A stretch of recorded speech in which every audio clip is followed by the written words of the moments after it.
So welcome to Transformational Advising. We may throw a lot of information at you today, but we don't want you to feel overwhelmed or like you have to implement all of these things instantly. We want you to be able to pinpoint one strategy from today's training that maybe will help you better connect with our students. We're going to talk about gaining a better understanding of what advising is and how it functions here at JCC. We'll identify what the difference is in transactional advising and transformational advising, and then we're going to give you some strategies, like I said, that you can implement in your own advising sessions.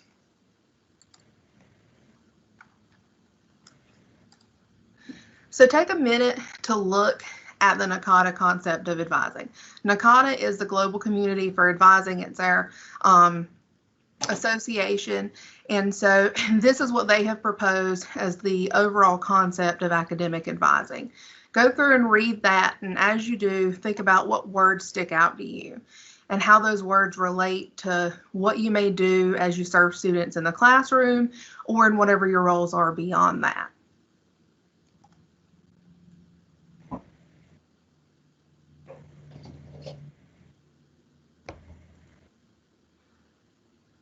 Is there anything that sticks out to anybody? Anybody want to share sort of what they're thinking about?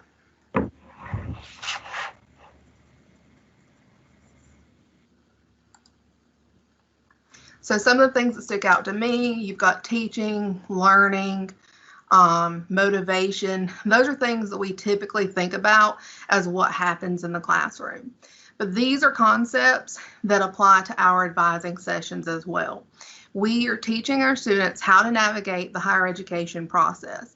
And ultimately, we as advisors want to make a positive impact on our students through their interactions with us.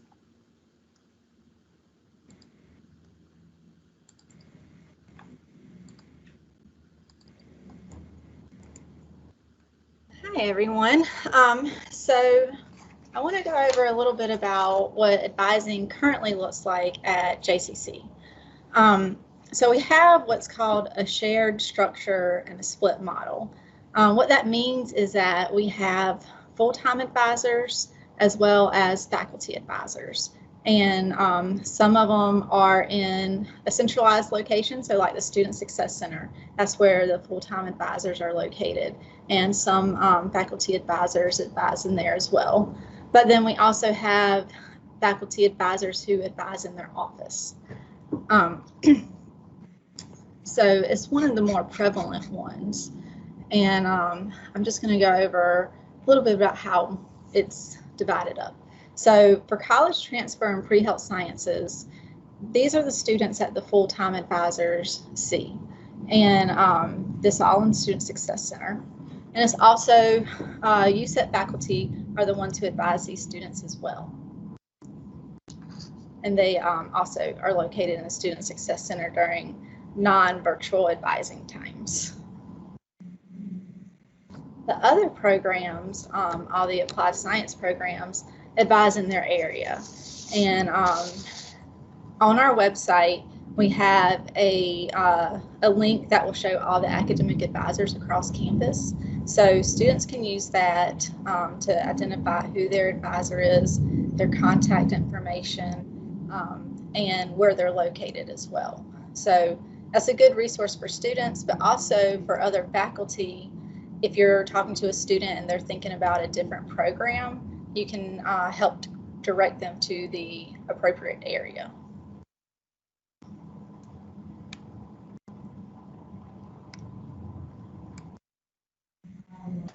Good afternoon, everyone. And we just wanted to show a little quote, share a quote with you guys. Academic advising is the only structured activity on the campus in which all students have the opportunity for one-on-one interaction with a concerned representative of the institution. So sometimes, you know, we're the first person that students interact with on campus. We're the ones that they come to with concerns, questions, you know, what resources are important to them or resources that they need. So, and, you know, at JCC, the students have to see an advisor every semester. So, you know, we make sure to have that check in with them and make sure that they're on the right path. Not only do we help students select the right path for themselves and assist with class selection, we also point them in the direction of different resources on campus. We connect them with the different resources on campus, from things such as career services, financial aid, transfer resources, clubs and organizations, success resources, and the Academic Skills Center. So if a student comes to you and they express that they're having difficulty in one of their classes, you could connect them with the Academic Skills Center or financial aid questions. So you don't have to have all the answers about all of these specific topics, but we can point them in the right direction and get them connected with the right people who can assist them with the help that they need. Transactional advising. So this is, what we try to tend to avoid in most of our advising sessions, but there are times when transactional advising is necessary.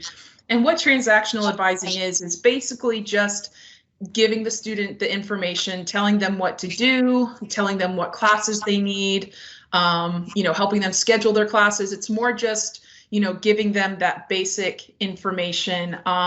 There's not really room for relationship building or engaging in this kind of advising session. It's more just, here, I'm giving you this information, you're taking it and you're leaving. So like I said, we tend to try to avoid this kind of advising, and we want to focus on, oh, we have a video, I forgot, sorry. Let's see what's wrong with this advising session. Hi, Miss Smith. I am here for my advising appointment. Hi, Jen. Please have a seat. How can I help you today? I want to know which classes to take next semester. Great. What is your program? I want to apply for the nursing program next year. It looks like you need chemistry in the nurse aid course. You also could take Intro to Ethics. Okay, which should I take first? How about chemistry and ethics? You could do nurse aid in the spring by itself. That sounds good. Can I register now? Yes. Feel free to use the computers in the lobby. Any other questions? Nope, that's it. Bye.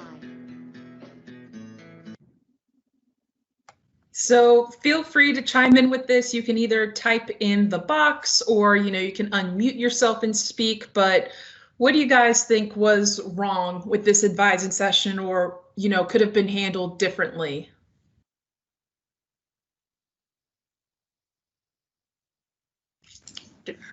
I feel like that the advisor really didn't make the student feel like they were important or first. And one thing you want the student to do is always feel like you have their best interest in mind. And it looks like she was just so busy typing, and she wasn't really interested in what the student really was concerned with.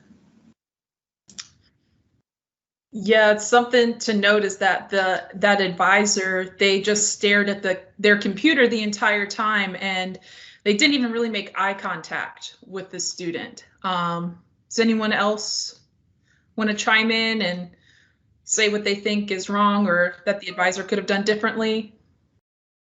Yeah, exactly. Carrie said the entire conversation was focused on registration.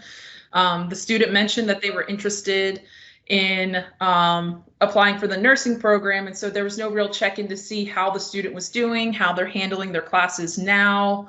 Is that the right path for them? Yeah, there was no discovery. So there was really no relationship building. This is a perfect example of a transactional advising session. And like it was mentioned on the previous slide, there are times and places for an advising session like this. So when a student, has been established in their program, they've been at the college for a couple semesters, they come in, they have their plan, they know what, if they're transferring, they know exactly what bachelor's degree they're going for, they know what colleges they want to apply to.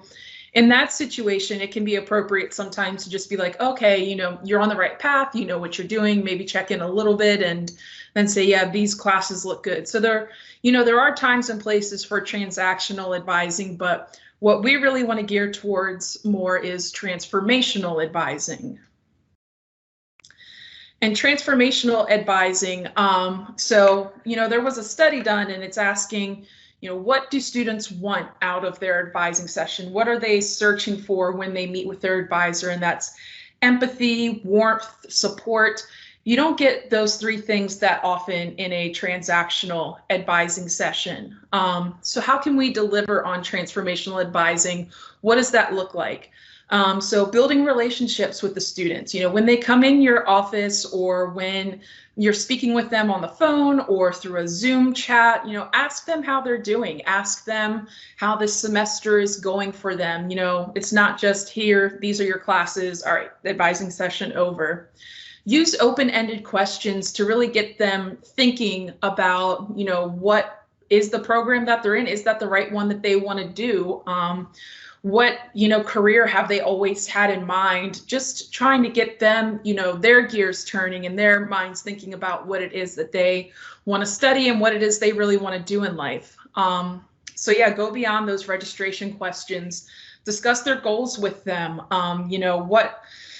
If you see yourself in 5 years, what is it that you see yourself doing, and maybe help guide them towards that. If they thought that that's always, an unobtainable goal, maybe, they actually can do it. And so you help create a path for them.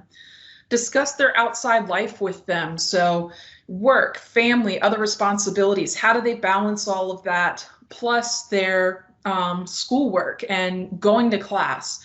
So if a student, if they're working 40 hours a week and they also have family members that they have to take care of, maybe it isn't the best idea to suggest that they take 15 credit hours. Maybe a lighter workload would be better for them. So just getting a real sense of who that student is. Discuss their strengths and weaknesses.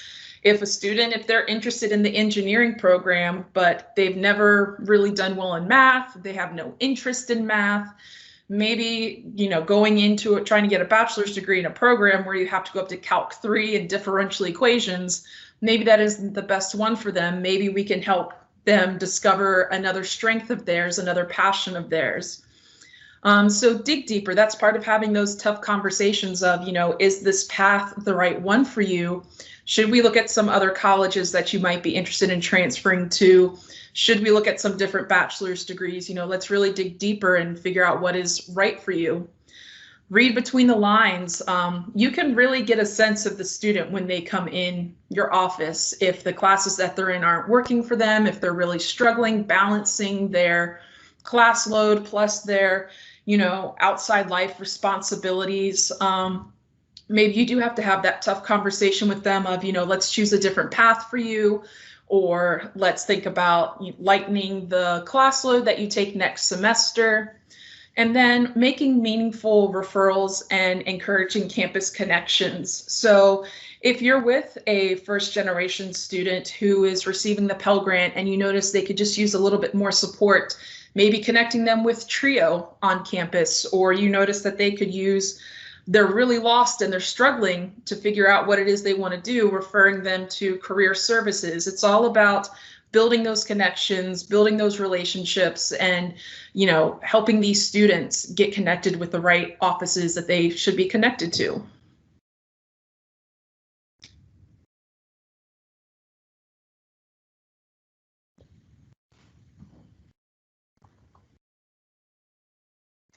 Okay, so building relationships, these deep discussions, I know that sounds like a lot, and you're probably thinking, how am I supposed to do all of that in 30 minutes, and sometimes less than that? And the truth is, you probably can't do all of those things in 30 minutes in every single session. However, we can implement small strategies in each of our advising sessions that'll help us build better connections with our students. Right now, most students do not have a designated specific advisor. So this is about implementing things that are going to allow our students to build a connection with a concerned member of the JCC community. And one way to do that is to free up more time in your advising sessions by preparing in advance. So if you have a hard time remembering all the steps, procedures, policies, all the new things that you have to talk about with each one of your students, Make a checklist and keep it near wherever you advise in your office. That way you don't have to waste time thinking, did I, forget to tell the student something? Do I need to make this referral? You've got your procedures that you normally have to follow right there in front of you. Review the student's account and then fill out any program guides or check sheets that you may need to give them ahead of time. I have an advising appointment folder in my on my desktop, and I look at students' information in colleague and on base typically the day beforehand, and I have it organized by day, and I can pull up their check sheet for whatever program they're working on, and I will list the classes that they've taken, and then I'll highlight what they need. So I don't have to do that while they're in front of me. We've already got that information taken care of. And then in OnBase, I usually go back and look at last semester's advising plan, especially if I did not advise that student previously. This is going to help with the continuity of their sessions, and it helps me to understand where the student is heading and formulate sort of what questions I might start out with. For example, right now, if I look on last semester's plan for a student and see that they spoke with their last advisor about applying for the nursing program for fall 2021, then after the greetings and the getting to know them part of the session, then I'll start the advising conversation with, so I see that you were planning on applying for nursing. Did you get that intent to apply form in on time? This helps the student know that even though maybe they didn't meet with the same advisor, that the last advisor was invested, they made notes about the student's goals, and that I was invested because I looked up what they had previously talked about with another advisor and took time to be familiar with their situation before the meeting. And this is also a good time to check for red flags. And this could be things like noticing lots of withdrawals and low GPA so that you know to prepare that type of conversation about student success. Or it could just be a procedural thing for you, like the student's placement information is confusing and you want to run their information by another advisor first.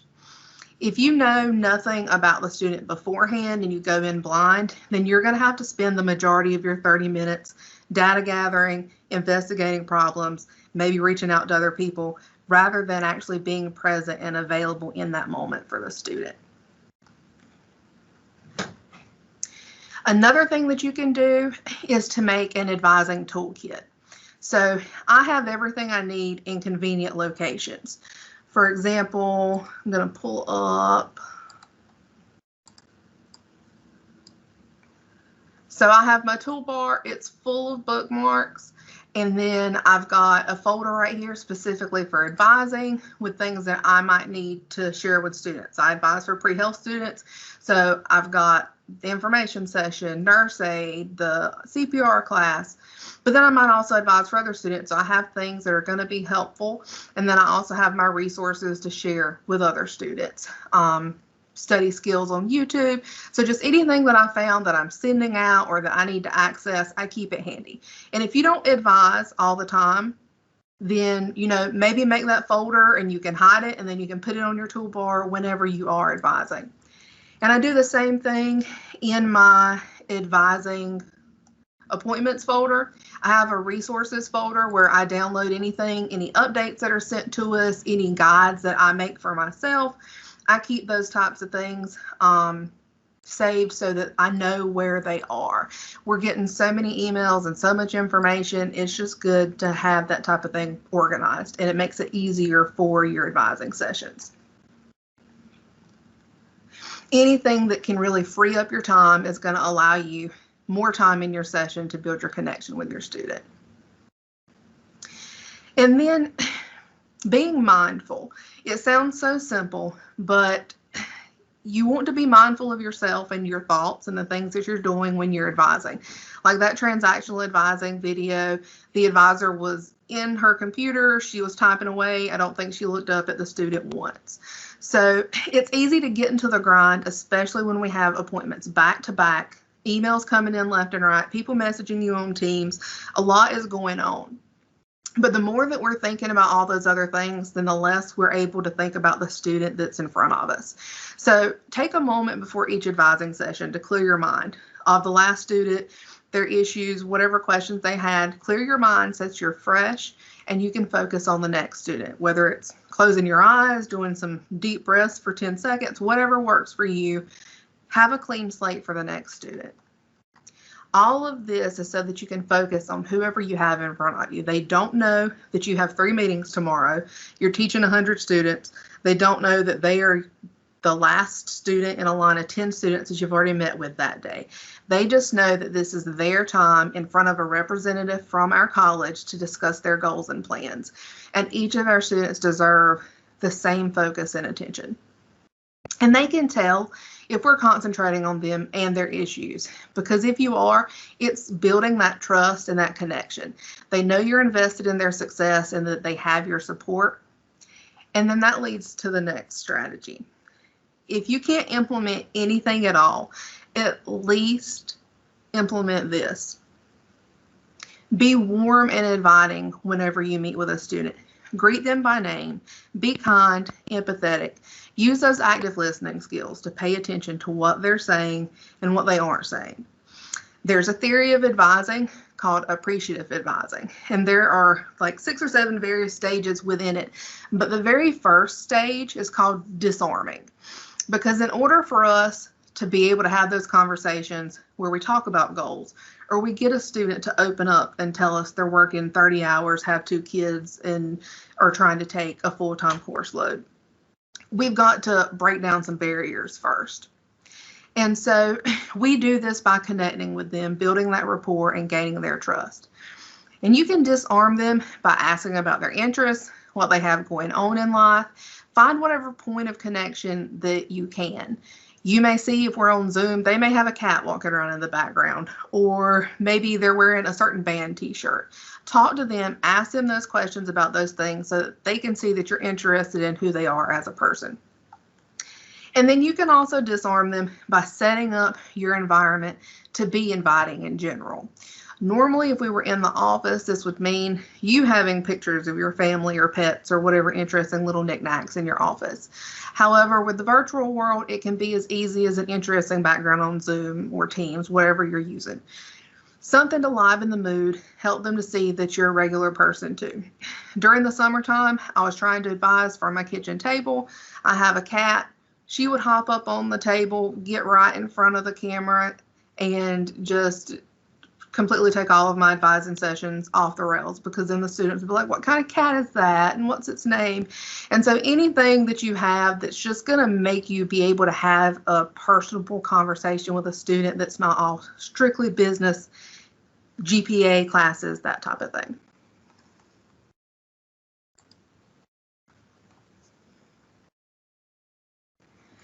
Our goal in learning these small strategies is that the more that we implement these things consistently, the more time we have to bring in the big things, the deeper discussions, the open-ended questions, so that we can have important conversations about their goals and dreams and failures and successes. Because we want our students to feel like JCC is behind them. Maybe they don't have an assigned advisor, but they've had consistent positive relationships with each advisor they met with. They know they can reach out and someone will be there for them. We have to gain their trust and build these connections so that we can get them to their end goal of graduation ultimately. And that means that we have to be there for our students even when that 30-minute advising session is over. They may have questions the next day after processing the conversation. They may run into an issue 3-4 months later, and you were the only point of contact they had, and so they reach back out to you.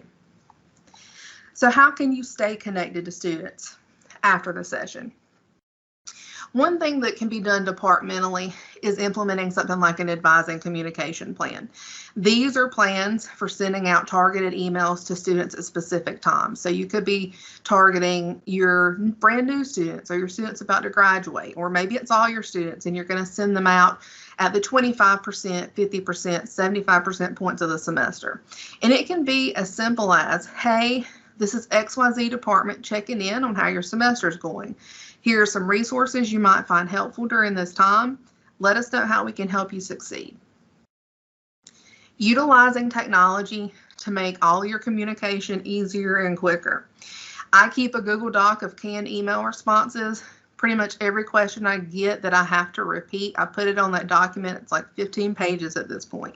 And I can just copy and paste and then edit it to fit the student's situation and hit send rather than having to spend time crafting the same email over and over again.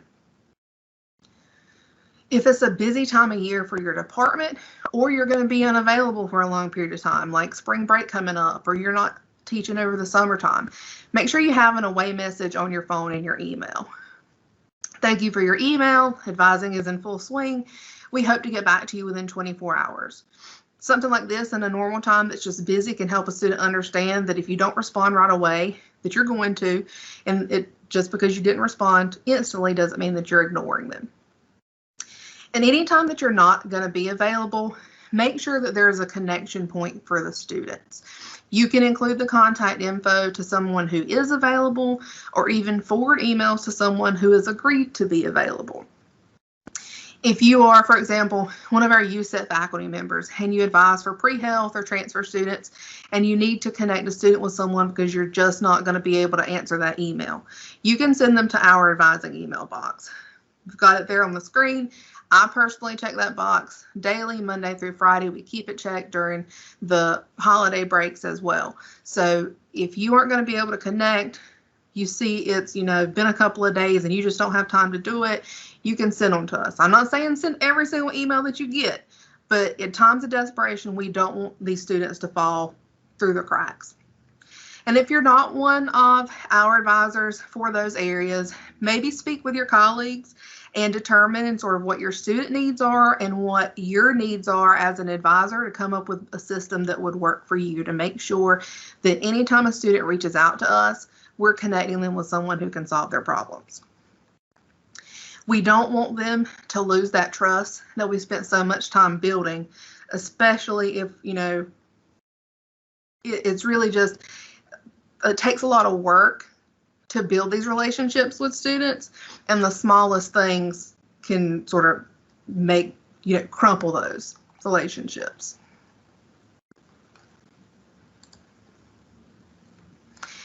And so this isn't everything that you can do, and there are lots of resources out there if you want to continue to learn about what advising is and how you can continue to grow as an advisor. Nakata is one of my favorite things. Like I said, it is our advising association. You do not have to be a member to access a majority of their great resources. They have a clearinghouse that has access to articles about all different subjects. So whatever you might be interested in, you can click on that and it'll pull up Nakata resources, Inside Higher Ed, just anything that's related to that particular subject. And then they also have advising communities.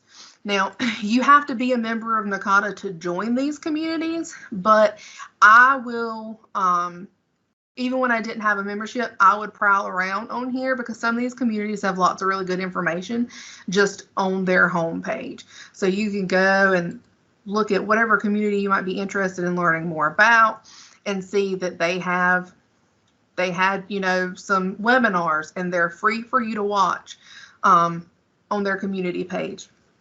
They have a page of resources for that particular topic. Sometimes it's linking back to the clearinghouse. Sometimes it's giving you just good examples of programs that have been implemented or schools that are doing things interesting. And then they also have online education, like 3.5-week classes that you can take. And there's a really good one that goes in depth as the theories and practice of advising. If you've never learned specifically about advising theories before, that's a good place to start. By the end of it, you get to come up with your own philosophy of advising if you don't have that. And then this year, their conferences are virtual and they are doing their regional conference with 2 different regions. I believe it's coming up, and it's not that expensive compared to the normal Nakata conferences when you have to actually go on location. But Nakata is a great resource. And then North Carolina has its own advising association. They don't have quite as many resources available on their website, prior to COVID, they did have a lot of events, so like drive-in conferences and things like that. So hopefully, as things sort of get back on track, they'll have more of those. They just last week had a joint first-year success conference with the ACA conference committee. And so you can actually still go to their conference website and pull up presentations. You don't have to have any access codes or anything like that. Pull up some of the presentations that they had. So these are things that you can put, you know, in your toolbox for growing and learning about becoming a better advisor. And then I've got one more poll question for you. The poll link is in the chat, so you can let us know what you think that you can implement in your advising practices.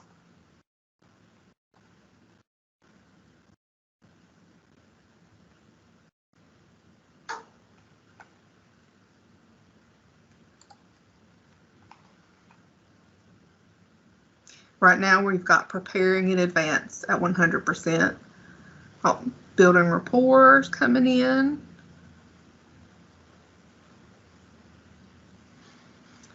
And like I said before, these are all good things to do, and they're all things that can easily be implemented. Just don't feel like you have to do them all at once. Take it in increments, whatever you feel comfortable with doing. And then as you get comfortable with that, start adding in, you know, more skills and more techniques. So now we're at building rapport is our top one. And that's probably one of, like I said, the most important thing. If you can't do anything, at least have a good relationship with the student that you're speaking with, because that relationship is what leaves a good impression.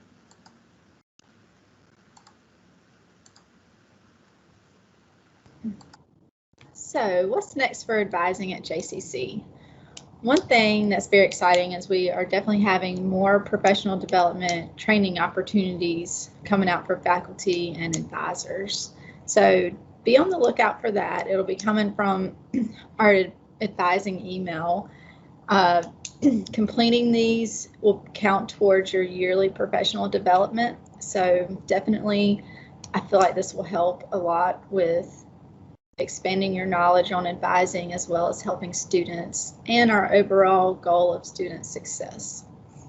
We also have an academic advising task force that is meeting regularly just to see if there need to be any changes made in advising, and if so, how to implement those. There's representatives from all instructional divisions and student services. So like I said, it's meeting regularly, and if anything changes, we'll be letting you know. Now we're at the end of the presentation, so I want to open it up to any questions people have, any feedback you have. You can type it in the chat or just unmute yourself, and we'll just talk for a little bit.